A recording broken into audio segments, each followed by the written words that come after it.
All right, friends. Ready to do this? Here we go. This is it, right? Thanks so much, everybody, for joining us today. A few quick pieces of housekeeping before we jump into the fun. First off, you are here for a live recording. That means that we are, first off, streaming this live to our Facebook page right now. We are also going to be sharing this as a podcast episode next week, and then Boulder Startup Week will also be sharing it. So lots of great ways for this content to get out there, and we are just so thrilled that you are here. For those of you on the call, of course, please stay muted so we don't end up with background noise. There will be a point for discussion at the end, some Q&A. At that time, we'll be able to unmute you. In the meantime, though, feel free to use chat. Patty, if you're on, could you just say something so you jump to the front? Hi, everybody. Patty over there is our awesome tech support for today. She is able to help you if you have any questions, issues. And then also, if you have an anonymous question, maybe you don't necessarily want it attached to you or your organization, you can chat with her directly, and she will make sure to read it on the pod. We also, of course, want to thank Boulder Startup Week for having us today, as well as the awesome BSW sponsors, Techstars, Downtown Boulder Partnerships, CU Boulder, Name.com, and Honey. With that, I think we're ready to jump into the fun. How about you, B? We're going to do it? I say we do it. Oh, gosh, I got to get it off of gallery view. That's gonna throw me off my game. It's like when you're doing a big presentation and they bring the house lights up and all of a sudden you can see like 1,000 faces out there. Yes. So, welcome everyone to the Nonprofit Reframe. I am Brittny Wilson. And I'm Nia Wasink. And we are here to tell you a little bit about our podcast, but also to talk about how bridging the sectors, how bringing together the nonprofit sector and the for-profit sector are really how we're going to affect real change in the community. And so we're going to talk about how some examples of how that's done already, but also some pitfalls that we have found. But first, I guess maybe we should introduce everybody to our podcast. Yeah, absolutely. Well, let's find out who's even listened to it. I'm going to throw a poll up on your screen. If you can take a quick second and respond, let us know. Do you watch it or listen to us rather every single week? You've heard a couple episodes. No, this is your first time. If so, welcome. If it's the last one, you don't know why you're here, you probably clicked on the wrong Zoom link. Head back over to Boulder Startup Week. Or it's your lucky day. Because now you're going to learn something new. You're in for a world of fun. Oh, awesome. Sounds like we've got actually a great mix of folks, some who've never heard of the pod, some who are regular listeners, and some in between. So thank you all so much for being here. So yeah, let's talk about us and the pod real quick before we jump into the topics. That sounds great. So we just had our, what number episode? Monday, we released number 21. 21. So we started last December. We launched in mid-December. And as Nia said, we do this every week. So we have stayed consistent from the beginning of the year, even with going into quarantine and having to figure out how to do this remotely, because we used to do it where Nia is sitting right now together. One episode when we were still learning how things worked, we actually shared a microphone. Which, for those of you who have never recorded an interview or a podcast, having two people on a microphone is intimate. It gets real hot, real hot. But we've come a long way since then, or at least we like to think that we have. And it really started from both of us working in the nonprofit sector. I've been in the nonprofit sector my entire career. So I think we've said we have combined over 30 years. Is that right? At least, yep. Over 30 years of experience, and just experiencing some of the same frustrations over and over and over again. And it was helpful to have a colleague and a friend in the same world who could understand these frustrations.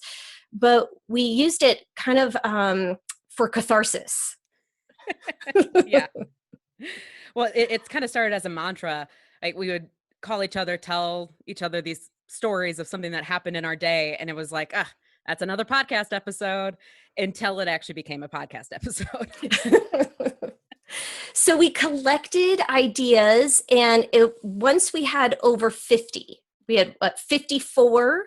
Yep. So we had, potentially over a year's worth of podcast episodes.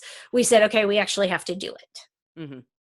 So we launched last December with our inaugural 2 episodes, and then we've been going since then, really trying to cover the nonprofit sector in a lot of different facets. I mean, we've done dives in on philanthropy, galas, working with boards, technology, and the gap we have there. So really trying to provide a lot of content for different types of folks in the sector, including those who are maybe just volunteers or board members who don't actually work in the sector, but who are finding a lot of advice and wisdom somehow from the 2 of us.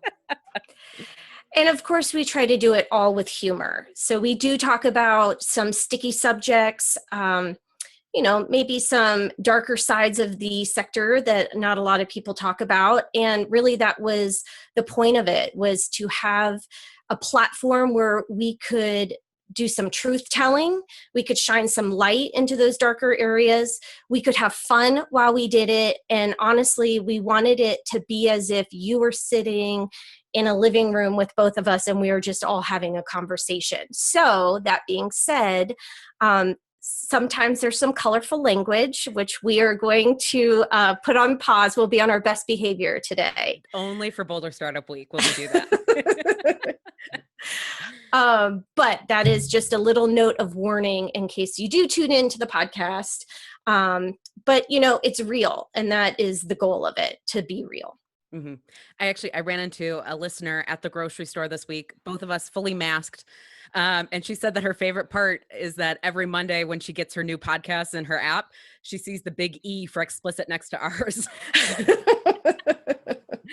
So if you like living on the edge, you might want to subscribe. We are, like we said earlier, not used to having an audience. We do this every week. We record our episode for the following week. Sometimes we do 2 at a time. And a lot of times we're just, freshly out of bed. So I think this is, thank you, Boulder Startup Week. This is the first time I've curled my hair since March 7th. I have full makeup on. I wasn't sure if I was going to remember how to do it this morning. It's a really special day for all of us, I think. So yeah, let's bring it back to Startup Week for a sec and even talk about why we're here and doing this. I mean, first off, there is the theme, service to community. That seems to play in pretty well. I know for a lot of folks, when you think about what service to community means, the first place you go is nonprofits. Maybe you volunteer for one, you sit on a board for one, you donate to one, and that is certainly a very real vehicle with which to provide that service. But there's also some interesting power dynamics at play between for-profit companies and nonprofit companies. And we feel like for the startup crowd especially, that these are things we can discuss now before you get to be the Amazons of the world and have already put into place some actually really negative policies and procedures about how you interact with your communities. So for us, this is also about making our community better. We live and work here in Boulder County along with you, and we want to help for-profits and nonprofits work better together. Absolutely. And, when Nia and I were talking about this episode and what we would be speaking about today and kind of brainstorming, that was one thing that got us really excited, is that, I first and foremost have never worked for a startup, so I don't even pretend to know exactly what that's like, but I do have a lot of friends who have, and so just hear stories from them. And I imagine that it's pretty exciting in the fact that you can create whatever culture you want within your company that you're building.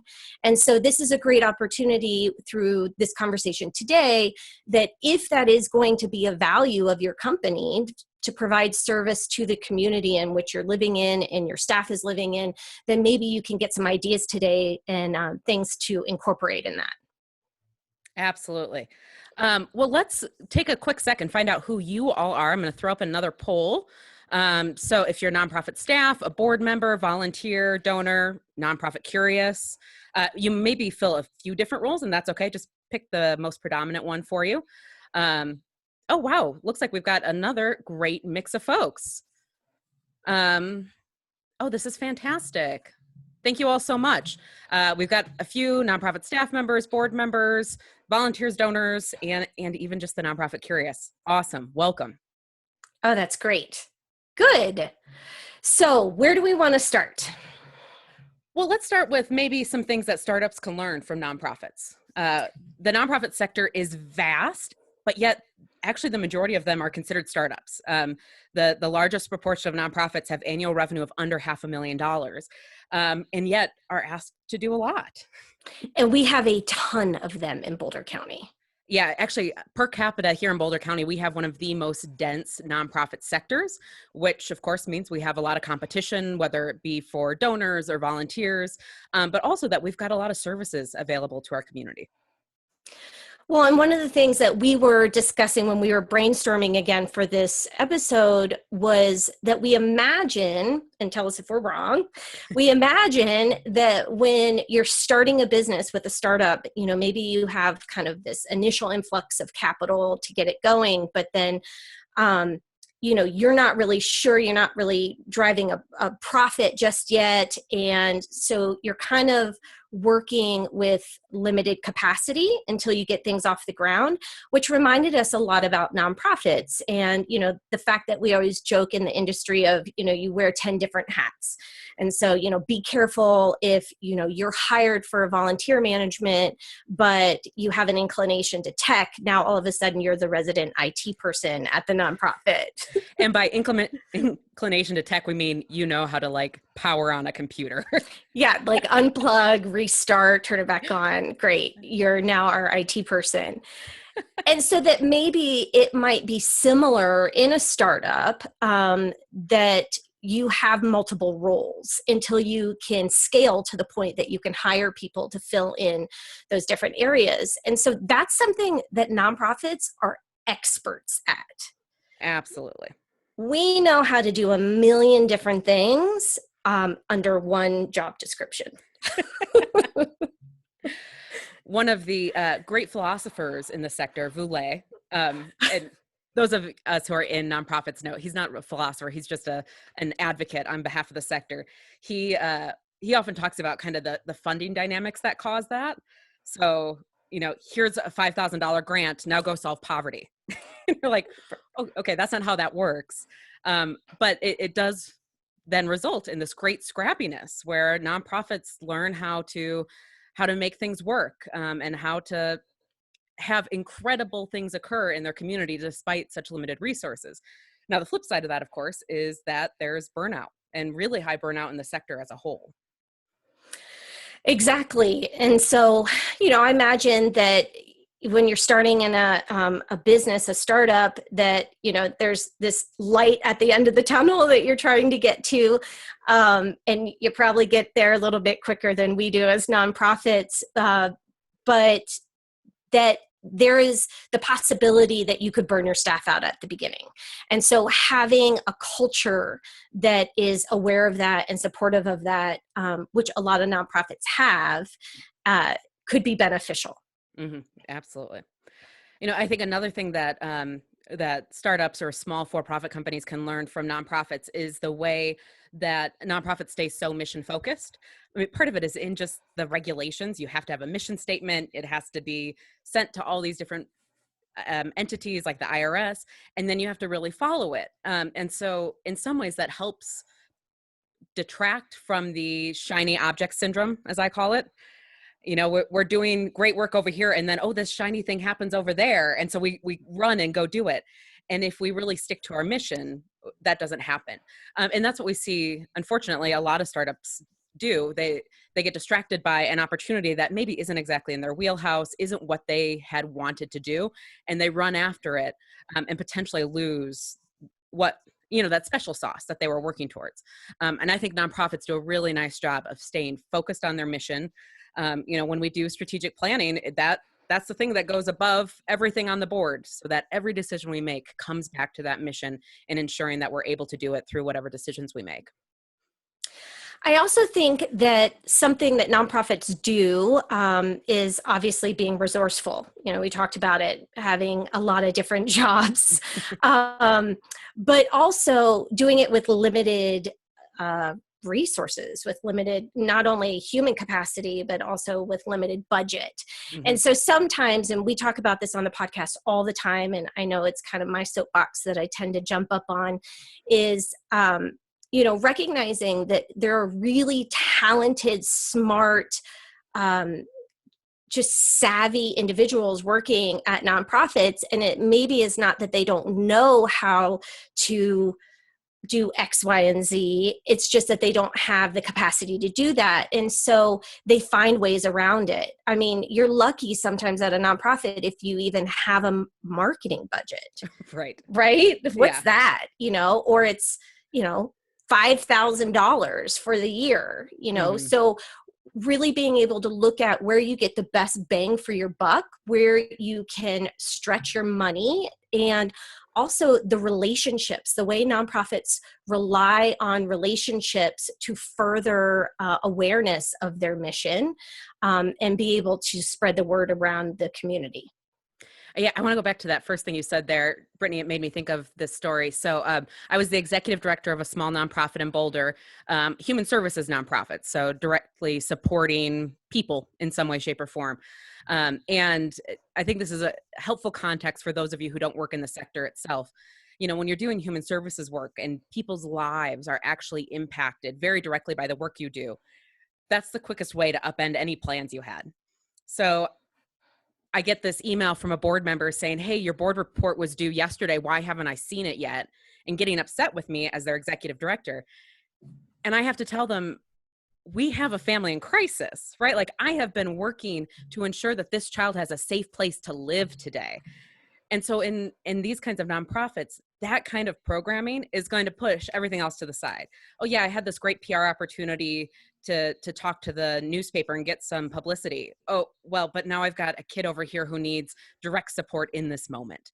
And I think that's what I think a lot of people on the outside don't understand about nonprofits, especially in the human service space, is that crises arise. And it's amazing that we have this nonprofit sector that can respond to them, that can be there for people. And it means that other things just aren't going to happen. We have limited staff, we have limited resources, and that's okay because the people matter most. Oh, and quick note, for those of you outside the sector, executive director is typically the title given to the chief executive of a nonprofit. There you go, little fact for the day. Yeah, we have to remember sometimes, I think this is across industries, but acronyms are just like rampant in the nonprofit sector. So we're always having to stop and think about who our listenership is. And that really changed. When we started this, we saw it as being kind of a way for us to reach out to our comrades, and say, we see you and, we hear you and we want to be a source of comfort for you by speaking your truths. And that definitely has happened. But now we've started to get more people listening who are not working in the sector every day, which has been great. And it's allowed us to, kind of step back and say, okay, we need to explain X, Y, and Z first. Yeah. So what about how businesses can get involved with nonprofits? I think that is a perfect topic to discuss. Let's throw up another quick poll here. Give me 1 second. So corporate social responsibility is kind of the big umbrella term for a number of different ways that companies are involved. Sorry, that's my dog. It's working from home. It's what happens today. I got my kids out at least, but I didn't get my dog out. Sorry. Okay. So corporate social responsibility, for larger companies, it can be truly a program where they've got volunteer opportunities that are picked out and lots of different ways for people to get involved with nonprofits. It can scale all the way back to just having some sort of match program. And this is true in for-profits and nonprofits. Corporate social responsibility programs have really grown in recent years. So we'd love to just hear who's got one. Wherever you work, do you have a corporate social responsibility program? Are you not sure? Do you not have one at all? Ooh, awesome. Again, great mix. I think CSR programs are really interesting because it's become so much more important to companies as they're recruiting, because people really want to be involved. They want volunteer opportunities. They want their company backing what they're doing. And so companies are realizing that they have to create this really in terms of like HR benefits. Oh, it looks like somebody would like to see the poll. Sure. Let's share it out. Here you go. So again, nice mix of people. Wow, yeah. Have them it's and kind of right don't. down the middle with all of them. In thirds, yeah.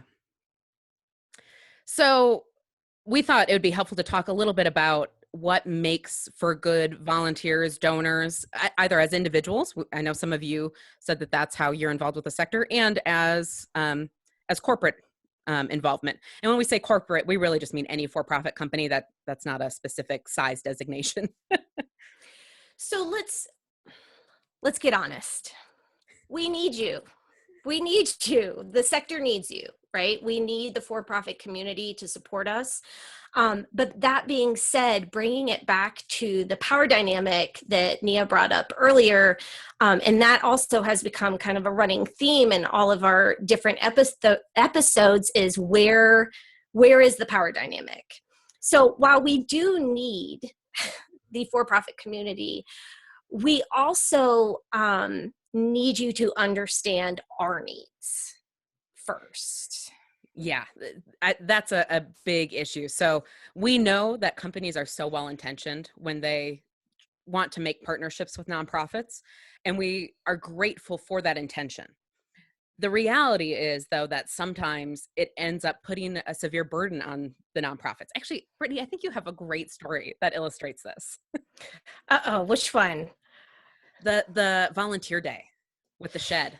With the shed, yes. So, we would have, at the nonprofit I was working at, we would have different companies reach out to us. And some of them would have an annual volunteer day where I think it's great. They have all of their staff, and some of these are really, really large companies, go out and they get to choose. So maybe they've partnered with 12 different nonprofits, and then their staff, their employees, get to choose which nonprofit they want to help out for that day. And I think that's good because it makes people decide and kind of have a, where's their heart? What mission do they really care about? Right? So I care about kids. Okay, I'm going to go and help out this nonprofit for the day that helps out kids. However, what happens ultimately is that then the company contacts us, the nonprofit, and says, we got this great response and we have all these people that want to come and help you out. We're like, okay, we have 25 employees that would like to come and do a group volunteer project for the day. And oh, by the way, it's on a Saturday. It's not Monday through Friday. And also these 25 people are going to come to your building that has one stall restroom. So true. So true. And of course it's all about building relationships. And so we want to do it. We want it to work. We want people to have great experiences, but then that's what we end up focusing on as the nonprofit, right? Like, how do we build this experience for these people so that they can leave feeling charged up about kids and wanting to support our nonprofit and build our relationship with the company, right? Because then maybe that'll lead to further support, maybe financial support, So we ask our staff to work on a Saturday. We buy lunch for this company to come, or breakfast stuff for when they show up. And then we ultimately create a project that they can all do. And it's usually something bigger than what that's not in our budget. I'll just put it that way. Yeah, for 25 people, it's not going to be in your budget. Right. So for one of them, we're saying, well, we've always wanted a shed. We need more storage. I guess this would be the time to do it. We've got 25 workers. So let's do that. Well, now we have to buy a shed. We have to buy the materials. And don't get me wrong, there are some places who have recognized this and will even offer to give money to help pay for the materials for the group volunteer project. And that's amazing. And that's kind of what we're, talking about today, is having this awareness of there's not always opportunities for 25 people to come and do something in a day. Mm-hmm. And so if that's the case, that might be a question on your end of, do you have a project? Is there a cost incurred to you in order to do it? And if the company has the means, can we help pay for that? Mm-hmm. It's like we throw around the term partnership, but when those power dynamics aren't addressed up front, then it's always going to be imbalanced, right? I think the best true partnerships between a for-profit company and nonprofit are when we can really sit down and say, what do you need? What do we need? Like, let's figure out how we can come together and do it in a way that really supports our mission as the nonprofit and provides you, the for-profit, an opportunity to give back or, meet whatever desires you have, but ensuring that we're not going to end up being the dumping ground, because that's when it just feels real crappy. And I think as nonprofit employees like that, we get that end of the stick a little bit too frequently. And we would never say it or express it. Right. And that's why Brittny and I say it here. For all of you that can't. Yes. Yeah, because we really want to shift that around. Can we talk about restricted giving for a minute? I don't believe in it. Okay, so real quick, restricted donations. This is true corporate or individuals, you as a family potentially giving. Restricted giving is when you say your dollars can only be used for a very specific purpose. And here's why it's almost swore, why it is not good. So restricted giving means that your dollars can only be used for these very specific purposes. And for the nonprofit, that really holds our hands back, right? It prevents us from being more agile, from using your dollars where it's needed most. And I think actually coronavirus has really amplified this. So all of a sudden in March, all of these nonprofits, especially human services organizations, massively shifting what they're doing, ramping up programs, meeting needs. Well, if they got a big grant the month before that was restricted, they might not be able to use those dollars on today's immediate needs. Exactly. I'm going to go back to Vu again because he's our favorite philosopher of nonprofits. We love him. He makes the example of an iPhone. So you go to Apple, you buy an iPhone, you spend $1,000, $2,000. I don't even know what they cost anymore. It's ridiculous. You spend an exorbitant amount of money on your phone, but you say to Apple, you can only use 250 of that on software. You're going to spend 250 of that on materials over here. You're not going to spend any of it on salaries. I know you have people, but you can't spend my money on salaries, right? Like that's so ridiculous. But that's what restricted gifts does to nonprofits. So if you take nothing from today except for one thing, this is the thing that we want you to take. Don't restrict your giving. Just don't. Whether it's from your company, whether it's from you and your family, let the nonprofit who you love go and do the work that they need to do with it. And that being said, it doesn't mean you can't say you're supporting a specific program. It could be if you're supporting a certain nonprofit that's got different programming and you really jive with one of them, that money, even if it's unrestricted, is still supporting that program. And that's what we're trying to say, is that by supporting the entire organization, you're supporting all the programs, because we know at nonprofits where we need money to go in order to keep the doors open, to keep programs continuing to happen, and ultimately to get program growth. So for us to be able to really breathe into those areas that we just need to be able to scale, but we can't do it if we have restricted funding that's only for, X thing over here. Breathe into it. I like that. I know. I got inspired. Sometimes it just overwhelms me. So we know, oh gosh. I'll talk for a bit. Let your dog have its moment. So in terms of dollars, though, like we can't understate how important that is for nonprofits.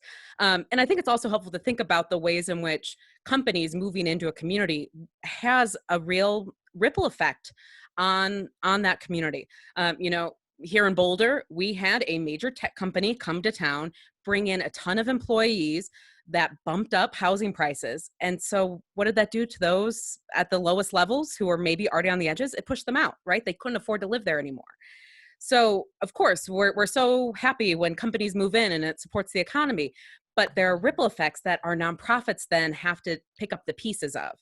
So your company can actually help on the back end of that by really supporting them. Here's a great example. So one of my clients, I'm a nonprofit consultant. One of my clients works with people returning from incarceration. So helping them re-enter into the community, providing them supports and access to whatever services they might need so that they don't end up going back into prison. And one of their corporate partners is a local dispensary. And they said, we want to support you because we know that historic drug policy has hurt your population, right? Like people are currently incarcerated because of bad drug policy. And now our company is benefiting because of better policy. So we want to help you and your clients. Right? Like that is the kind of partnership that we would love to see. These companies that are able to recognize the impacts of their work, or maybe even, kind of tertiary to that, but things that they're benefiting from and coming back to community organizations and stepping up to partner. I mean, that's really the gold standard right there. And so with that being said, I'm going to say yet another thing that we maybe would never say as nonprofit staff, but all think is that so we talk about social responsibility. We talk about creating a culture within your company that is promoting that's promoting service to the community. It's all very feel good. It's all, putting you and your company in the best light, but it's really a responsibility. Yes. Like you owe it to the community to some sense. And I hate to say that, and I know that can be maybe a little controversial, but it's true. I mean, we're all living in this community together, and there are these ripple effects, and there are these organizations that are helping those that are being pushed out. And so it doesn't mean that your company shouldn't grow, but let's look more holistically at what the effects of that are, and let's make sure everybody's being supported. Well, I think that brings us full circle then back to what we said initially. Nonprofits need our for-profit partners and vice versa, right? Like I think similarly, the companies here in our community would hate it if suddenly there was no homeless service provider, right? We all want to ensure that even the most marginalized in our communities have the supports that they need. And that's where we can really partner together to ensure that we're able to affect change. All right. So is it question time? Yes, that is officially question time. So again, a reminder, you can put your question in the group chat. You can send an anonymous one over to Patty, and she would be happy to read it for us. And maybe we should check, Patty, have you gotten any thus far? Not yet. Well, I know while we're waiting to see if anybody else has a question. Did you get one? Mm-hmm. Yep, I do. Okay. Okay, here it is. I have a small tech company, 10 employees, and we want to get involved with a nonprofit. How do we go about starting to form a partnership? Great idea. Well, I would say, and this has shifted in the last, decade or so. It used to be that companies would kind of create their partnerships on their own with different nonprofits. And now more and more, there seems to be this shift to finding out who their employees really want to partner with. So, and I think that's great. I mean, you need to have buy-in, right? So I would say start by polling your staff and see, what mission really resonates with the majority of your staff. Whether it's, we want to help out kids, or we want to help with homeless, or whatever that might be, identify that mission. And then look for the nonprofits in the area that are working within that mission and just reach out. I was thinking about this earlier today. Our gatekeepers at nonprofits aren't quite as strong as they are in the for-profit world. So really all you have to do is pick up the phone and give us a call, and you'll find the right person pretty quickly. So, go to their website, get their phone number, give them a call, and just say, I am with X company and we would like to get more involved with the community. Can we talk to somebody about that? Yeah, I do think that it's helpful to know right now that response rates are probably going to be a little bit longer than normal. So just because you haven't heard back within a day does not mean that they are not interested in partnering. I'm hearing from clients, again, especially in human services, where they're seeing 500% increase in their service delivery needs. So this is actually a great time to partner because there are a lot of needs and they're probably a bit overwhelmed. So that's okay. Just have a little patience, and their gatekeeper, like Brittny said, who doesn't exist, will be happy to get back to you. I think the next step in that, though, is for you on the for-profit side, the startup side, to say, how can we partner with you, right? Like, just open that conversation up so that it's a true dialogue. And I'm sure the nonprofit will have some ideas and you can really talk through what's going to make sense on both sides. That's a great point. Different organizations have different opportunities. And I know from my experience, it's never an exhaustive list. So we're always open to different ideas. And so if your company has something in mind, please bring that to the table, because it's maybe something the organization hasn't considered, but vice versa. And then also be open to their ideas. Mm-hmm.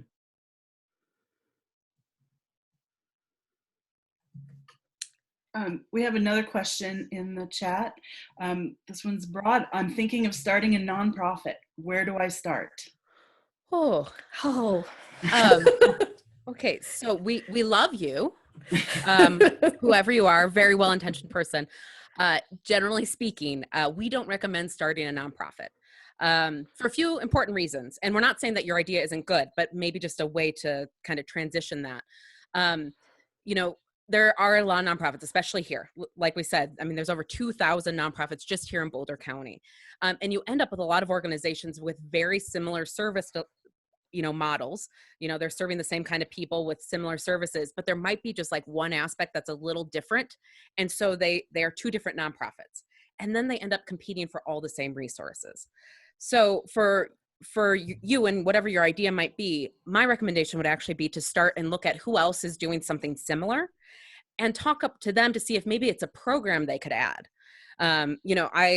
I was on a board of a small nonprofit, and we went to 4 or 5 different organizations because we realized the need for M&A, mergers and acquisitions. Like, there don't need to be so many nonprofits that have so much overhead and so much, just cost to do business when we have limited resources. So if we can partner better, if we can make programs within other organizations, there's really a lot of opportunity for that to be more successful potentially. There are also plenty of statewide organizations that allow that sort of thing to happen, where they have programs that operate under them for more local purposes. So, get some research in there. I would also reach out to the Colorado Nonprofit Association because they're quite a resource for that. There's something called duplication of services that we as nonprofits are constantly asked to prove that we are not duplicating a service that's already being, provided in our community. So if you start a nonprofit that is doing something very similar to another organization, it's going to be hard to get funding. And you're going to make it harder for that other organization to get funding too. So to Nia's point, look at the people who have been doing it I mean, the organizations I have worked for have been in the community for 50 years, 100 years. I mean, they know what they're doing. And starting a nonprofit is not easy. It all stems from a very sweet, intentional place, but it's very difficult. And so support the ones that are already in existence, have been in existence for years and years and years, who are doing the work already, and see if maybe you can be a resource for them. Mm-hmm. I'm looking in the chat, and this is just a comment coming in from Ed, who says at his company, although it's not been explicitly stated, the spring, summer volunteer events have been postponed. Yeah, of course, that's happening a lot, just about everywhere. And it does cause some interesting issues, for those companies that have these big volunteer events every year, or like the Day of Caring that's organized by United Way. Nonprofits learn to plan for that. And so then they do have really specific projects often planned out. And we're now losing that volunteer force. And so I've seen some organizations come up with creative ways to still engage volunteers. It doesn't have that team building that I know a lot of companies are looking for out of the activities, but the nonprofits still need the help. So if there is an organization with which you may have been planning a volunteer event, I think it's still worth reaching out. I'm stumbling over my words so bad now. The adrenaline's finally getting to my mouth. It's worth reaching out to them to see if there's maybe a different way that you can do some sort of support in volunteer work that's socially distanced to still make sure that the work gets done. Well, and just to put a plug in for our brother and sister organizations who are having to, I'm going to use the word pivot, all of their events. Everybody drink, just kidding. Pivot their organization or their events to a virtual platform. They could really use your support. Yeah. So even if they don't have opportunities for volunteer opportunities, especially, ones that are in person, that's a way that you can get your company involved just by participating in one of their online events. Yeah, I've seen a number of nonprofits who are really worried that sponsors are going to pull out of their events because now they've pivoted to virtual. But instead, they're actually able to provide a lot more exposure. So for those who are truly using sponsorship for the marketing dollars and exposure that they're able to get, the online presence that these organizations are able to provide, it's pretty significant. What we often see in nonprofits just generally is a higher return on engagement. So whether that's open rates, social media posts, the people who are following them and getting those emails are really committed to the mission. And so you get much better rates than you would with most for-profit communications. And so these sponsors are realizing actually they're getting more business, more interest, whatever it might be with this virtual pivot. That's so true. So we have about 5 minutes left. Probably take one more question if we've got any out there.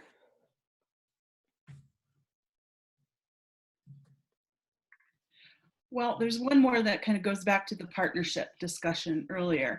And I've been thinking about doing a fundraiser to get customers involved, like a percentage of sales or something like that. How can we make this work better for the nonprofit? Oh, great question. Thank you for asking it. Love it. We call these third-party fundraisers in nonprofits, where you are engaging your folks. They're my favorite. They're both my favorite and my least favorite at the same time, based on how they're structured, right? So now we have the chance to help you improve yours so it's structured better. Step one, don't require a flyer. If it's only a percentage for people who come in with something printed out, just don't do that. What's interesting, I was actually just talking to a client who had something like this, and the flyer doesn't allow you to order online. And of course, for restaurants right now, everything is online. And so they couldn't actually process it. And that's where it's just it's ridiculous. If you're going to do a donation day where a percentage of sales goes to a nonprofit, just have it be everything. Because this is also helping your brand, right? You're associating with this nonprofit, you're showing your community give back. Have it be for that entire period, not just for supporters of the nonprofit who bring something in. Secondly, have some upfront conversations about what marketing is going to look like on both sides. Of course, the nonprofits are going to want to support you, but they need to have clarity on what your expectations are in terms of social media posts and email blasts and all of that. And please recognize you are not going to get our email lists. You're just not. Not gonna happen. It's not going to happen. But most nonprofits would be happy to include a blurb in one of their emails out to their folks. I think probably the best way to do this is just manage expectations on both sides. Ensure that everybody has some clear responsibilities, that everybody understands what their roles are, what the goal is for the event. You know, it might not be to raise a lot of money. It might be to bring in volunteers or to expose the nonprofit to new customers and vice versa. Just be really, really clear on all of that. Again, it comes back to partnerships. Partnerships don't happen with an online form. It's because we actually sit down and talk together and figure out what's going to work. And that's true of any kind of event like this that you might want to be putting together. And I know that this isn't maybe relevant in today's day right now, given with quarantine or safer at home, but you know, one day we will hopefully be out in public again. So I would say also just be mindful of what you're asking from the nonprofit for the event.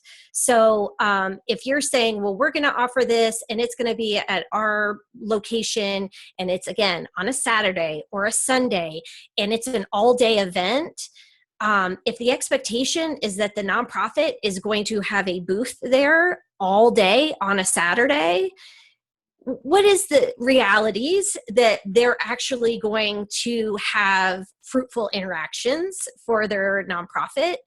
And because we'll do it is the sad thing. We will do it. And we will burn out our staff because of it. And we will sit at a booth at, you know, a brewery or a restaurant or whatever and talk to maybe 5 people the whole day. So I think also just having realistic expectations of what and again, it goes back to that conversation Nia is saying about having a conversation. But it goes back to the expectations that you have of the nonprofit. Yes, you might be quote unquote doing them a favor by having this event, but it's also costing the nonprofit money too. I think the best partnerships that I've ever had was when we both got something out of it, right? Like the for-profit came with excitement and enthusiasm. We did on our side, and we were able to come together and create just a beautiful plan for how this was going to roll out. With that, we got to wrap this up. I can't believe that 50 minutes has flown by. We want to thank you all so much. If you are new to the pod, please find us. We are just about anywhere you might listen to podcasts, the Nonprofit Reframe. We're also on Instagram, Facebook, LinkedIn. You can email us at nonprofitreframe@gmail.com. Brittny, over to you.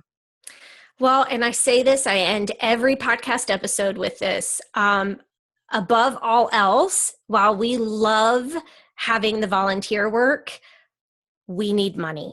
I'm just going to say it. We need money. And so we know that this is a tough time for people right now. So if you have the capacity, if you do, please remember your local nonprofits, support them by giving and giving generously. Thanks, everybody. Thank you.